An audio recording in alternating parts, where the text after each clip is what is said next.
I don't live in a straight line, and with time it's hard not to skip to the end. Right. Gather round, true believers that sip you still living. We are finally here. Quantumania is a thing. It is out right now. All of us saw it, right?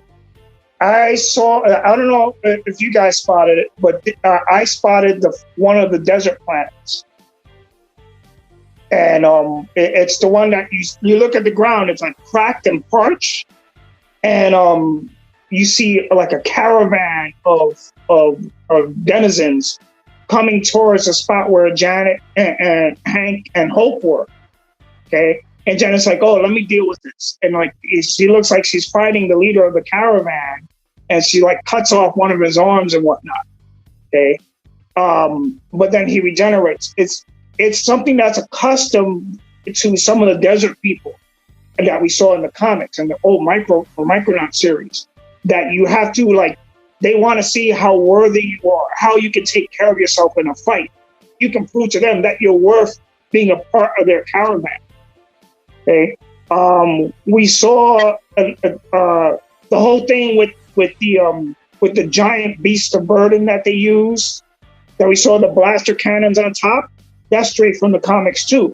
I loved it. Okay, you have to understand. I grew up reading stuff about this. So we just did a whole video on Quantum Realm Microverse, and I postulated that Scott's genetic makeup, his brain, whatever phosphorus levels he had in his brain, potentially had the ability to create qubits, which are basically quantum information that's able to be stored in the brain. It basically creates quantum synapses. Well, I even said it in the Hank Pym Matters video, right, that possibly they were able to reverse engineer the way that the signals were left in Scott's brain for him to then be the beacon to find Janet. And then now you have MODOK, who is Darren Cross, who basically would be the perfect character to do that, because he went through the same process and had the knowledge of how to create, how the Pym particles are supposed to have worked, as well as how he ended up in the quantum realm to begin with, and then the stories of how Janet got out. So, where you at with Quantumania? Because I didn't even share I didn't share my like surface opinion yet either. Where you at with it?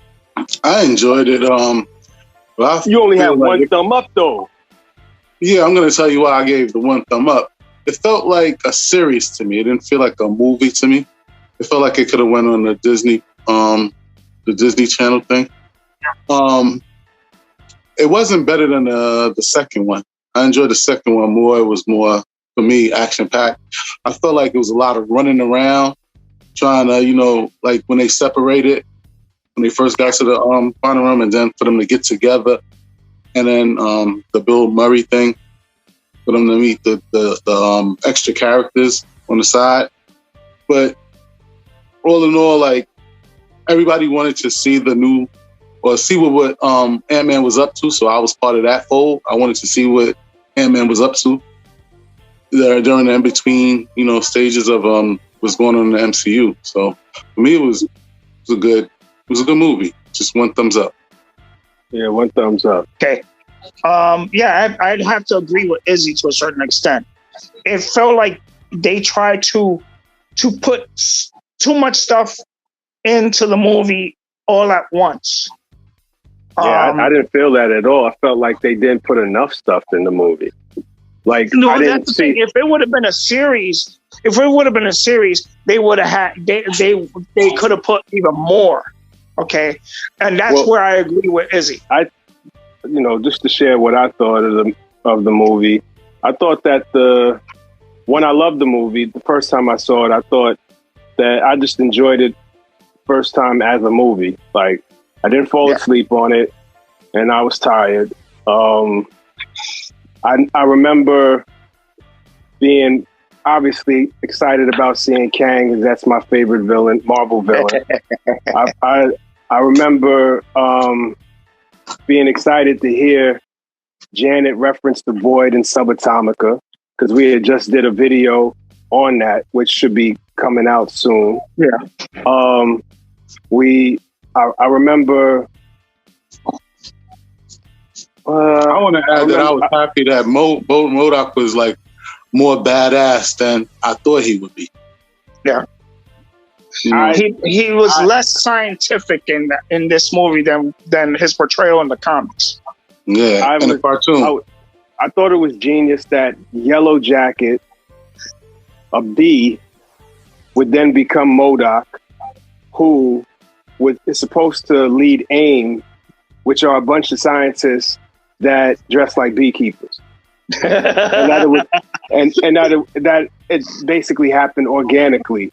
Like, so we see the beekeepers come back and save MODOK, or however it's going to be, because I don't believe MODOK is dead. That was dope for me. I feel like Quantumania should have been the first movie in Phase 4. I feel like that would have set this multiverse thing up way better. It felt a little, for me, it felt a little late in the game to have this movie here now instead of earlier on. I would have rathered Quantumania come out right after Black Widow. That's basically what I'm saying. Like the Loki series, let the Loki series happen.